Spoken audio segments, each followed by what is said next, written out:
wanita itu tanpa sengaja menemukan putrinya semakin mirip dengan sahabat baiknya. Awalnya dia tidak terlalu memperhatikan, karena sejak lahir, putrinya memang dibesarkan olehnya sendiri. Namun hari itu, dia secara tak sengaja melihat hasil pemeriksaan kesehatan putrinya, dan menemukan bahwa golongan darah sang putri adalah B. Padahal dia dan suaminya sama-sama bergolongan darah O. Ia mustahil melahirkan anak dengan golongan darah B. Dia pun langsung meminta asistennya untuk melakukan tes DNA antara dirinya dan putrinya. Hasilnya sesuai dugaan. Anak yang telah dia besarkan selama 20 tahun, ternyata bukan darah dagingnya. Baru saat itu dia sadar, kemungkinan besar putrinya telah tertukar saat dilahirkan, 20 tahun lalu. Setelah melahirkan putrinya, rumah sakit langsung dipenuhi wartawan. Dia belum sempat melihat wajah anaknya. Sudah buru-buru dipanggil untuk wawancara. Saat dia baru saja meninggalkan ruang bersalin, seorang mantan artis yang sudah dilupakan dunia hiburan, diam-diam menyelinap masuk ke ruang bayi. Perempuan itu menyalahkan semua kegagalannya pada si wanita. Dan saat itu juga, dia menukar kedua bayi mereka. Wanita itu pun tidak pernah tahu bahwa bayi yang dia gendong bukanlah anak kandungnya sendiri. 6 tahun berlalu, berkat didikan penuh kasih dari wanita itu, anak perempuan tersebut tumbuh jadi pusat perhatian. Sementara anak kandungnya yang sebenarnya dibesarkan di lingkungan kumuh, sering dipukul ibu angkatnya,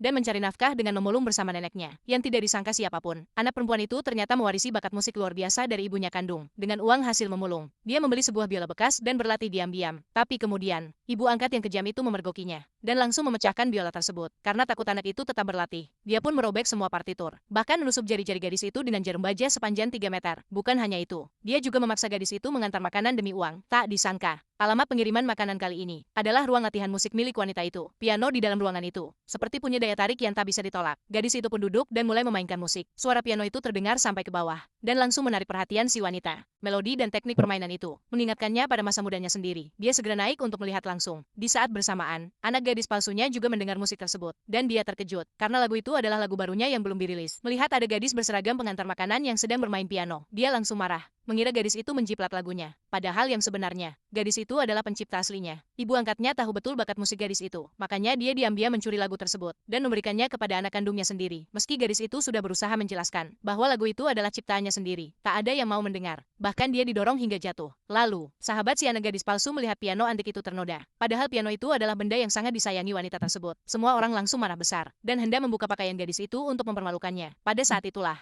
wanita itu tiba di tempat kejadian, tapi tak seorang pun percaya bahwa seorang pengantar makanan mampu menciptakan melodi sehebat itu, termasuk wanita itu sendiri. Dia meminta gadis itu meminta maaf pada anak gadis palsunya, dan berjanji tidak akan memperpanjang masalah. Tapi gadis itu dengan tegas menolak, karena dia yakin lagu itu benar-benar ciptaannya sendiri. Ketika wanita itu tahu piano antiknya ternoda, dia pun marah besar. Tapi melihat wajah gadis itu yang penuh kesedihan, entah kenapa hatinya terasa sakit. Akhirnya dia memberikan satu syarat, selama gadis itu bisa menciptakan lagu di tempat saat itu juga, dia akan mempercayainya. Tanpa ragu, gadis itu langsung menyanggupi. Anak gadis palsu panik, berusaha menarik wanita itu agar pergi. Tapi wanita itu bilang tunggu sebentar. Kalau gadis itu